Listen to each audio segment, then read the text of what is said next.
Mayong gabi sa tanan. Karong tagna gusto na kong tugtad ko ninyo sa paghisgot nining butanga na imong makita sa Mark chapter 8 verse 1. Kinibit taong si Jesus Christ.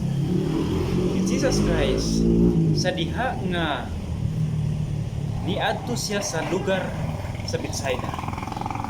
Ang lugar sa Bethsaida, mauna siya ang gipuy-an nila ni Philip, Juan, ug ni Pedro. Mauna siya ang lugar nila. Pag sulod ni Jesus Christ niadtong lugara, naa siya nakit-an nga usa ka butah naa sa gawas sa ilang nga balay. Nasa gawas niining sinagoga. Kining butaha sukad sa iyang nga pagkabata wa siya ka kasuway nga makakita unsa kanindot ang kalibutan. Ug dugang pa, kini nga buta gusto gyud niya nga makita, masaksihan kung unsa ang gihimo, kung unsa ang kanindot ang gihimo sa Ginoo nga creation. That's why ang iya nga bugtong ra nga sign aron nga masabtan niya o kinsa na siya nga tawhana, mao ang iyahang dunggan. Pinaagi sa tingog, iya nga ma-identify dayon kung kinsa o taga-asa na siya nga tawhana. And before that, before ta magpadayon, magampo ta. Kanimo Amahan na sa taas-an sa mga langit, Ginoo, salamat sa imong pagtugot nga sa diin. Amo nga pasalamatan ang imong nga presensya. Kami nagahangyo nga pinaagi sa balang espiritu among masabtan, among makinabuhian ang mga pulong nga among madunggan karon. Ginoo, salamat sa kinabuhi. Salamat sa tanan nga gasa nga gihatag nimo nganhi kanamo. O kining tanan amo ginatugyan o ginauli uban sa pagpasalamat kapasayloan sa mong sala sa ngalan ni Jesus. Amen. Friends, sa diha nga ang buta, gusto gyud niya nga duolon si Jesus Christ apan ang problema walay mo aga kaniya, walay mo lead kaniya padulong kang Jesus Christ. Gigamit niya ang iyang baba ug siya misinggit nga Jesus.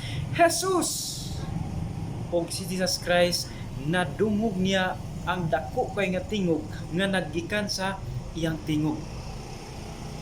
Pag tan-aw ni Jesus Christ, naghatag siya atensyon ni adtong tawhana. Paglingi ni Jesus Christ, nakita niya ang usa ka buta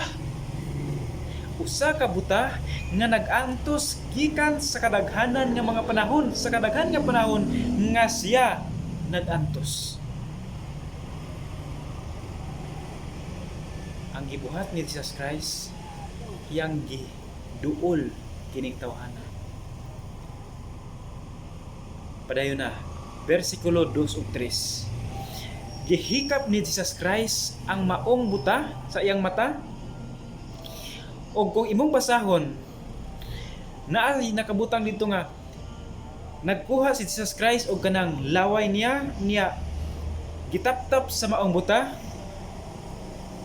Gipangutana ni Jesus Christ, unsa og makakita na baka? Unsa imong nakita? Niingon man gyud ang buta, nakakita ko og kahoy nga nagalakaw nasama sa usa ka tawo. Friends, ang pangutana, nakakita ang buta? Wala.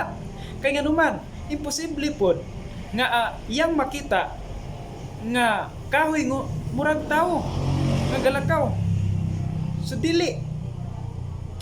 Kabalo mo, sa ato nga pagtuo, dunay usa ka sigulanon mga kaigsunan.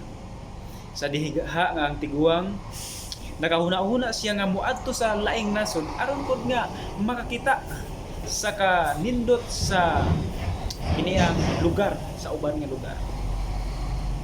Ang iya nga mga kauban ninguna na, kaya yung mga kauban, mga batanon man ninguna na, una sila dito.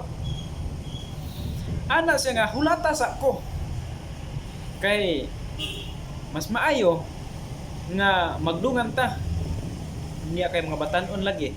Excited po sila nga muna dito sa sakyanan. Pagtap as adto dayon ang mga batanon karon. Kay siya naman ang sunod nga ni tap. Wa mangyud gigana ang iya nga kining passport. Pag ana niya king, di mangyud. Bisan mo sa nagbali-bali, kik, di gyud. Dito niya na-realize. Grabe niyang pagutbot sa kining yang kagalingon nga tan-awa ra lagi. Ingnan ta mo nga hulat karon tan-awa na ni. Yang gibali-bali, di mangyud. Dito niya na-realize kaya ang mga tiguang hilig kay na sila nga muamping. Itanggal niya tong sulupin niya iyang giputos sa iyang passport niya dito pa na ayo nakalakaw siya. Igsuon ang ato nga kinabuhi sama sa usa ka passport. Once nga ang passport matabunan kini sa usa ka silupin, dili na siya mugana. Sim sa ato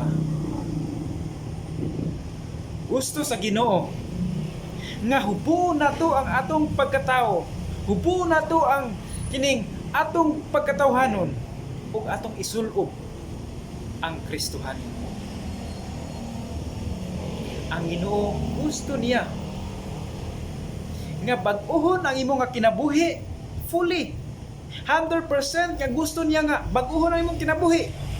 But sa ato nga kinabuhi mga kaigsunan, gusto sa Ginoo nga mo kooperta.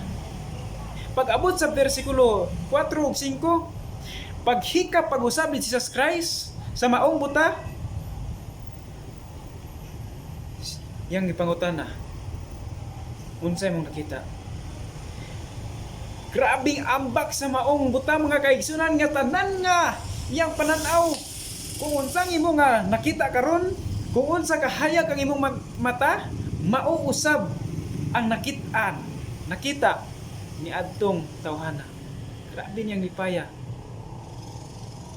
Nga di ay gusto sa Ginoo nga tambalan ka pinaagi sa imong pagtuo. Gusto sa Ginoo nga katong buta makabaton siya og pagtuo ngadto kang Jesus Christ. Dili gusto sa Ginoo nga mahuman niya og tambal katong buta unya wala diay siya nakaila sa Ginoo. Friends, gusto sa Ginoo nga mailhan nato siya gikan sa mga miracle. Daghan nga mga klase-klase nga panghitabo nga mailhan nato si Jesus Christ. Mailhan nato ang Ginoo.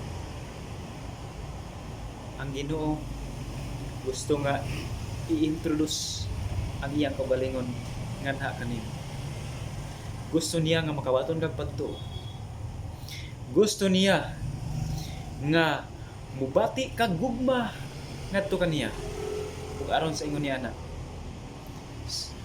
ikaw mamahimong anak ug siya mamahimong amahan diha kanimo. Ug ang Dios magpanalangin kanatong tanan.